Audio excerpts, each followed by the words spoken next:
Thank you very much. Over to you, Honourable Member. Thank you very much, Madam Chairperson. As a young black South African, I feel obligated to remind us of the purpose of this debate. Madam Speaker, a few days ago I had a conversation with Shireen Afrikando, who, like myself, had been raised by a father who never had the opportunity to attend a university. Our fathers, like many fathers in the Eastern Cape, worked hard to commit to a life of hard work so that I can have a different lifestyle.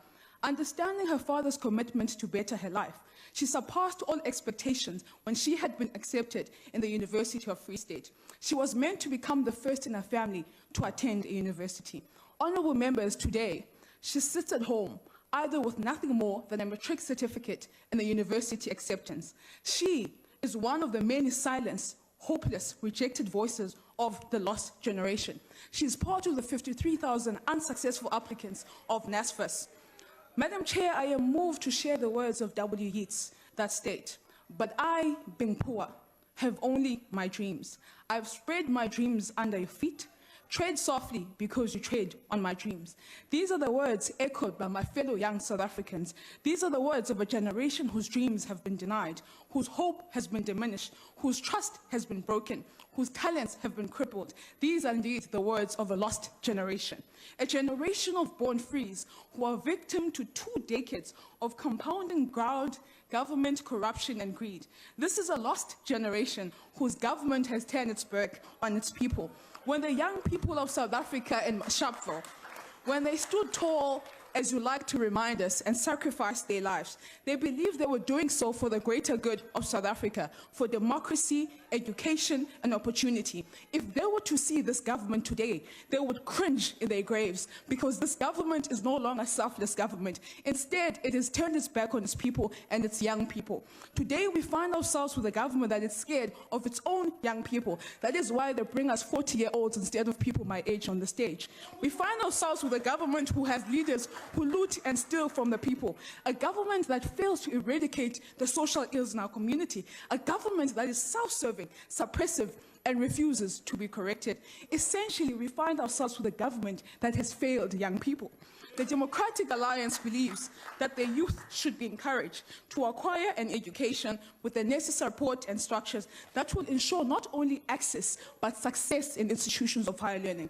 Our reality is that of a collapsing basic education system that fails to teach our children to be critical thinkers. We are taught just to get by. We are taught to look for jobs and not to create jobs. This is a lost generation.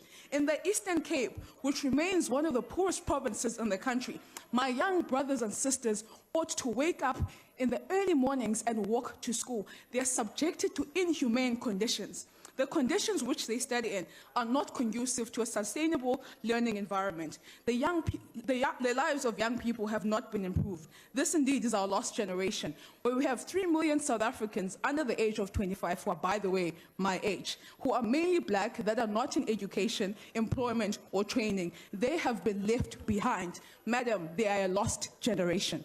The Department of Higher Education and Training has set a target of merely 1 million people to enter institutions of higher learning. What has happened to the rest? Where are they in the system? Why have they been excluded? They are indeed a lost generation. In our TVET colleges, only 41% of the candidates that set in into examinations pass. In NCV, only 10% of our public TVET colleges manage to get an average of 60%. Many students today sit at home with no certificates. What are they ought to do? After so many obstacles they have surpassed, they're still not given the opportunity to get a job or employment. If we are to change, honourable members, this is clear that there must be a change in governance. We ought to have leaders that put the people first. It is the DA's mission to rescue this lost generation, to create a better future for all South Africans, not only those who are connected.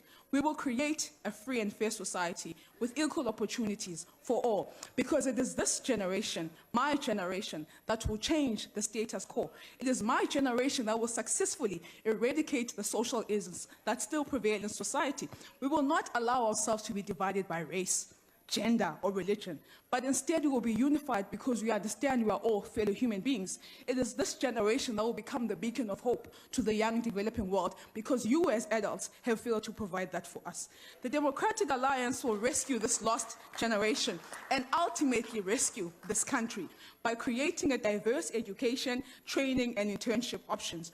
We'll introduce a well-expanded NSFAS through which the poorest students will be comprehensively supported and the missing middle will receive support proportional to their family income. NSFAS does not do that. The DA will bring back teacher training colleges to ensure that we have got the best skilled teachers in our institution. The DA will offer a year's free technical vacation training to all matrics because we believe that no one ought to be left behind.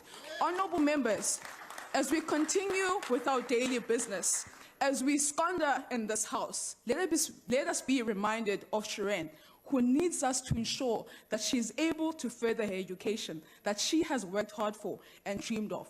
Let us be reminded of these young people that have placed their dreams beneath our feet, and as such, let us tread softly, because we tread on the dreams of a lost generation. Thank you, Honourable Member. Honourable Bucwa.